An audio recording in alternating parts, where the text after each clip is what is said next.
بسم اللہ الرحمن الرحیم۔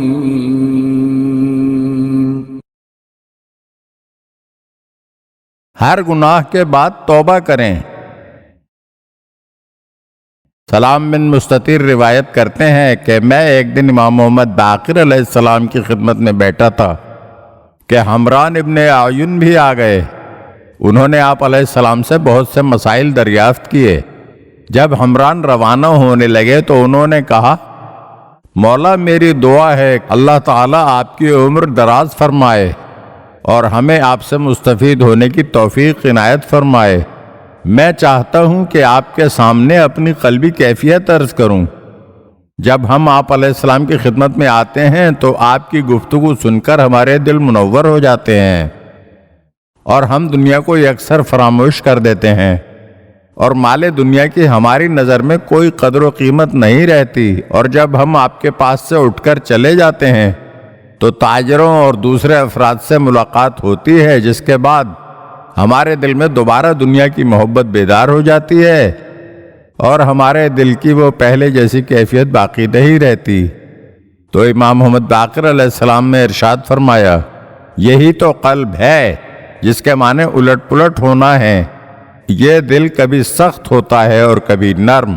پھر آپ علیہ السلام نے فرمایا کہ ایک مرتبہ اصحاب رسول رضوان اللہ تعالی علیہم نے رسول خدا صلی اللہ علیہ وآلہ وسلم سے عرض کیا تھا کہ یا رسول اللہ، ہمیں اپنے متعلق منافق ہونے کا خدشہ ہے۔ تو آپ صلی اللہ علیہ وآلہ وسلم نے پوچھا، وہ کیوں؟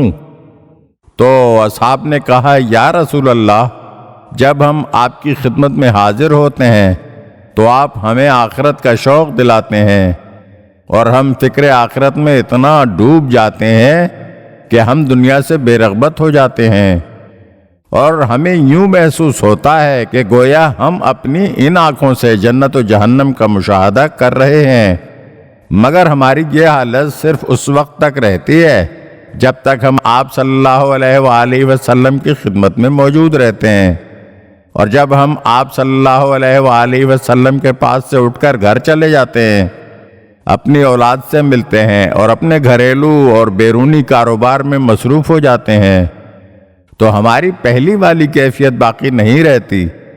اسی لیے ہمیں اپنے متعلق نفاق کا اندیشہ ہے کہ کہیں ہم منافق تو نہیں بن گئے۔ تو آپ صلی اللہ علیہ وآلہ وسلم نے ارشاد فرمایا، ہرگز نہیں، دل کی کیفیت شیطانی وسوسوں کی وجہ سے بدل جاتی ہے۔ ابلیس تمہیں آخرت سے منحرف کر کے دنیا کی جانب مائل کرنا چاہتا ہے۔ خدا کی قسم، اگر تم اپنی پہلی والی کیفیت پر برقرار رہتے تو ملائکہ تم سے مصافحہ کرتے اور تم بے خوف ہو کر پانی کی لہروں پر چلا کرتے۔ پھر آپ صلی اللہ علیہ وآلہ وسلم نے فرمایا، اگر دنیا میں گناہ کرنے اللہ تعالیٰ سے استغفار کرنے والے نہ ہوتے تو اللہ ایسی مخلوق پیدا کرتا جو گناہ کر کے استغفار کرتی اور اللہ تعالیٰ انہیں معاف کرتا۔ بے شک مومن بہت توبہ کرنے والا ہوتا ہے۔ مومن ہمیشہ امتحان و آزمائش میں رہتا ہے، گناہ کرتا ہے تو توبہ کر لیتا ہے، پھر وہ اگر دوبارہ گناہ کرتا ہے تو پھر توبہ کر لیتا ہے۔ کیا تم نے یہ آیت نہیں پڑھی؟ بے شک اللہ توبہ کرنے والوں اور پاک صاف رہنے والوں سے محبت کرتا ہے۔ حضور اکرم صلی اللہ علیہ وآلہ وسلم نے مزید فرمایا، پروردگار سے مغفرت طلب کرو، پھر اس کے حضور توبہ کرو۔ اگر آپ ہمارے چینل کی نئی ویڈیوز دیکھنا چاہتے ہیں تو ہمارے چینل کو سبسکرائب کریں اور گھنٹی کے بٹن کو دبائیے تاکہ ہر آنے والی ویڈیو آپ کو جلد موصول ہو سکے، اور ہاں، لائک اور شیئر ضرور کیجیے اور اپنے قیمتی کمنٹ سے ہمیں آگاہ کیجیے۔ شکریہ۔